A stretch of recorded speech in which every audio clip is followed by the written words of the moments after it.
ঈদ আনন্দ শেষ হতে না হতেই বাঙালির সার্বজনীন উৎসব পহেলা বৈশাখ।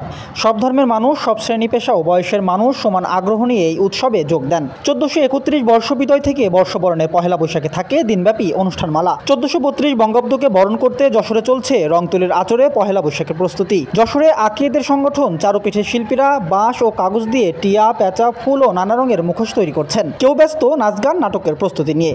শহরের পৌর পার্কে চারুপিঠ ছাড়াও 300টির বেশি সংগঠনের কার্যালয়ে চলছে বর্ষবরণের প্রস্তুতি। আমরা বিভিন্ন সময় বিভিন্ন প্রতিকূলতার মধ্যে গেছি। করোনা সময়ও আমরা একটা বিরাট প্রতিবন্ধকতার মধ্যে ছিলাম, কিন্তু এখন পরিস্থিতি স্বাভাবিক।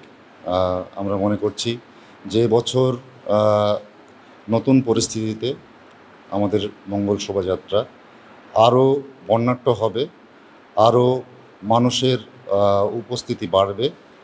সকল ধর্ম, বর্ণ, জাতি, কুল নির্বিশেষে বিভিন্ন রাজনীতির ভেদাভেদ ভুলে সবাই একই কাতারে দাঁড়াবে।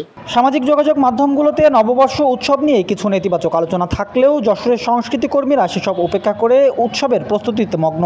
বর্ষবরণকে ঘিরে যশোরের সাংস্কৃতিক সংগঠনগুলো চূড়ান্ত প্রস্তুতি নিচ্ছে। মানসিকভাবে পুরোপুরি আমরা শঙ্কামুক্ত। আমরা যারা এখানে চারুপিঠে কাজ করি, আমরা প্রকৃতির জন্য কাজ করি, দেশের জন্য কাজ করি, মানুষের জন্য কাজ করি।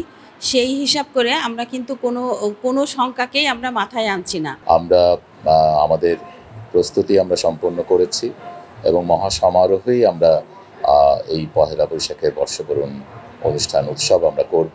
বাঁধভাঙা আনন্দে যশোরের নববর্ষ উৎসব উদযাপিত হবে বলে আশা করছেন সাংস্কৃতিক নেতারা। এবছর পহেলা বৈশাখের দিন সকাল 9টায় জেলা প্রশাসকের কার্যালয়ে কালেক্টর চত্বরে সম্মিলিতভাবে জাতীয় সঙ্গীত ও বৈশাখ বরণের গান এসো হে বৈশাখ এসো এসো পরিবেশনের মাধ্যমে অনুষ্ঠানের সূচনা হবে। এরপর শোভাযাত্রা ও রাত 8টা পর্যন্ত নানা সাংস্কৃতিক অনুষ্ঠান চলবে।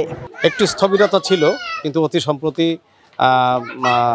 আমাদের প্রত্যেকটা সাংস্কৃতিক প্রতিষ্ঠানের যে তৎপরতা, এই তৎপরতার মধ্য দিয়ে মনে হচ্ছে এবং জেলা প্রশাসন এবং পুলিশ প্রশাসন সহযোগিতা এবং বিশেষ করে বাংলাদেশের একটা বৃহত্তম রাজনৈতিক দল বাংলাদেশ জাতীয়তাবাদী দলের যশোর জেলা প্রেসিডেন্ট সেক্রেটারি এবং কেন্দ্রীয় কমিটির সাংগঠনিক সম্পাদকের সঙ্গে সংস্কৃতি কর্মীদের মতো বিনিময় সবকিছুর মধ্য দিয়ে আমাদের মনে হয়েছে যে আসলে এই যশোরে অন্তত নববর্ষ উদযাপনের ক্ষেত্রে কোনো সংখ্যা আমি ব্যক্তিগতভাবে দেখছি না। পুলিশ প্রশাসন যথেষ্ট সতর্ক, জেলা প্রশাসন খুবই সতর্ক এবং তারা ইতিমধ্যে আমাদের সঙ্গে সভাও করেছে। Raihan Siddique, voice of tiger.